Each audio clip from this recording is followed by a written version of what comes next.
What's up everyone, John Wrench from Techno Buffalo here with a full review for you of the BlackBerry Q10. I was super excited for this phone. It's got a full QWERTY keyboard and awesome BB10 built in. Let's go ahead and see if my enthusiasm has waned or is still there. Let's get started.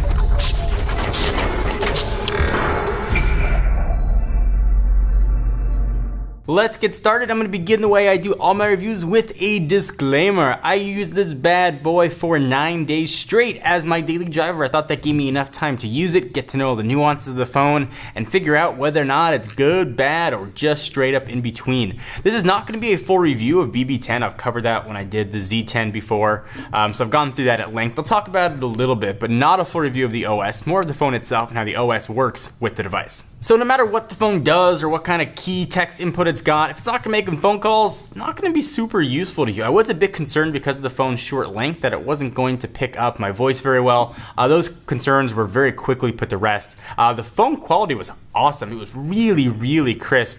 I've had demonstrations before of HD voice. It obviously didn't sound HD, but the quality of the audio sounded really good. And on the other end of the call too, everyone said it sounded very solid. No white noise, no pops, nothing at all. No drop calls during my 9 days with it, which is becoming more and more commonplace.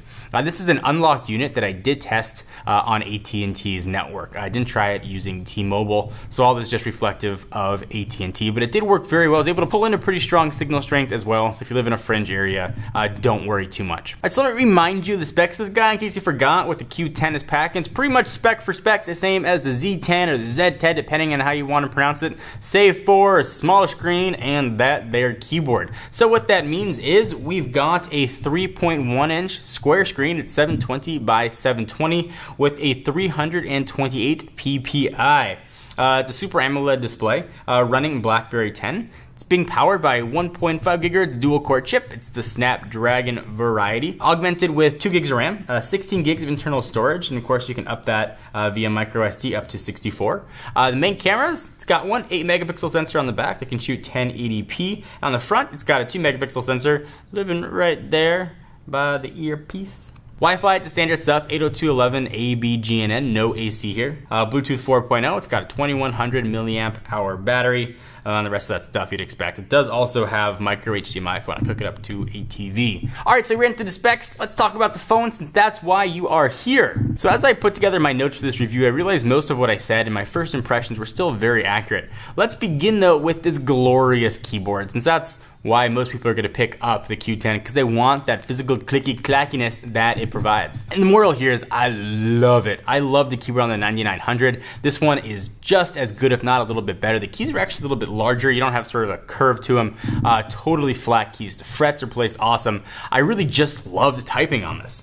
Interestingly though, I'm not much faster typing on this than I am on a virtual keyboard, but I really enjoy typing on it more. I found myself typing longer email just to keep my thumbs moving. The feel of that actual button, at least for me, was something I really enjoyed. So when it comes to the keyboard, not surprisingly, BlackBerry knocked this one out of the park. They've been doing these for years and they've been getting better and better at each iteration. And this is really the creme de la creme of physical keyboard. So hats off to BlackBerry for that. So if you want a phone that's got a great physical QWERTY keyboard, you can stop watching right now. This is the one to get. It is absolutely incredible. But if you want a phone that does a lot more than just a keyboard, you're going to want to keep watching. So the glorious keyboard I mentioned comes with a little bit of a setback. So BB10 doesn't have a physical home button no matter where you look. If you want to go home, you have to do a swipe up from the bottom, which is great. It works well on the Z10. On the Q10 though, you don't have much of a gesture area right above the keyboard. So when you want to do your swiping, you actually have to start almost at the keyboard and then swipe back up to get home. Something that I found a little bit annoying. Would have liked to have a tad more space between the screen and the keyboard.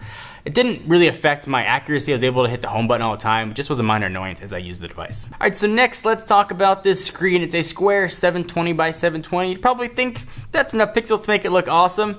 You would be wrong. Things just don't look sharp on the screen this size. They don't look pixelated, but they just don't pop out the way other devices I've tested have. Now, in all fairness, the devices I've been using have all been 1080p screens recently, so I might have a little bit of bias in my brain that is coming out when I talk about this. It's a passable screen. It is not the best screen on the market by any stretch of the imagination. That size included, and we'll talk about the size of the screen a little bit later. Next, let's talk about speed. It's pretty quick. Same speed pretty much as the Z10. Apps open pretty quickly. No issues there at all. Was able to play video and everything nice and quick without really any issues whatsoever. So on every other phone I test, I don't care if there's a physical buttons on it. I don't care if there's a physical home or end button. But for some reason, when I use a BlackBerry device and I don't have it, I really find myself missing it.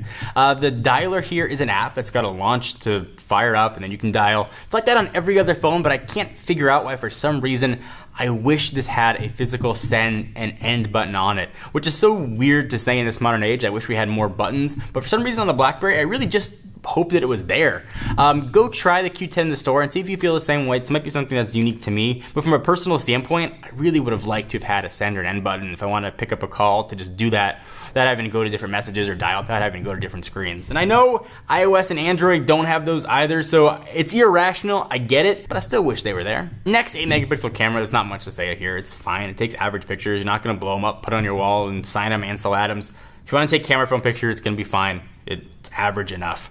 Talking next about BlackBerry App World, it's still not super awesome. There are some apps there, but not a ton. Side loading apps on there is super easy. You can do it through a Chrome extension. We actually put an article up on Techno Buffalo telling you how to do it. So if you want to sideload, they're there, but things don't always work. Instagram, for example, isn't in BlackBerry's app world, but you can sideload it, but it's an older version of Instagram, and you have to do some weird login through Facebook to reset your password stuff to get it work, and you're not gonna have the video options that Instagram now offers. So double-edged sword there. You can get more apps. They don't always work 100%, they're not always updated, but they are still there. So my advice is figure out what apps you use the most and see if you can get them either sideloaded or on BlackBerry App World. The big glaring one that wasn't in BlackBerry App World, at least for me, is Instagram. WhatsApp there is now. So there's still a lot of good stuff coming, and hopefully more will be there over the coming weeks and months. Next, let's talk about battery. It's actually one of the biggest batteries BlackBerry's ever put on one of their phones. A 2100 milliamp hour affair, and it worked great. It's able to get through a full day, no problem at all.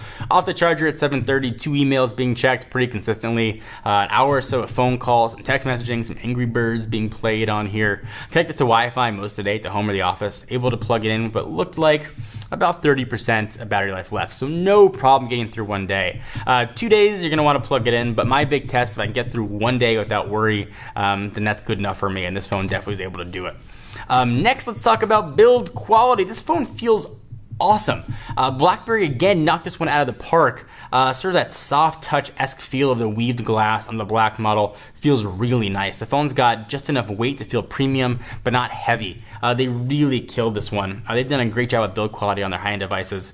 This one really nails it. I would have liked perhaps some metal accents along the side like we had on the Bold 9900, but sort of that aside, this is a really good feeling phone. So some other small gripes and pros. I would have liked to have obviously had more than 4 apps show on the screen at one time, at least multitasking apps, but that's the limitation, just the screen size. You could scroll through and get more, but at least the 4 you can see. Would have been nice to be able to see maybe 6 on there. The screen also felt a little too small to me. I would have liked perhaps a 3.5-inch screen that wasn't square, that still had that same QWERTY keyboard. But it's certainly passable. Reading emails had to do a lot of scrolling through, but you know, again, if you want something that's got that smaller screen size and a small package, it's still a good way to go. So I think the moral with the Q10 more than any other phone is you already know before you watch this video if this phone's for you. If you want a physical QWERTY keyboard, then yes, by all means pick this device up. It feels awesome, it's gonna perform well, you'll be able to get to the day with battery life. You finally have a real browser on a BlackBerry device. But if you're sort of in the, I don't know if I want a QWERTY keyboard, I don't know if I don't, I'm gonna advise you to not get the Q10. If you're not sure what camp you're in, there can be a lot of applications that are come out that are great for soft keyboards.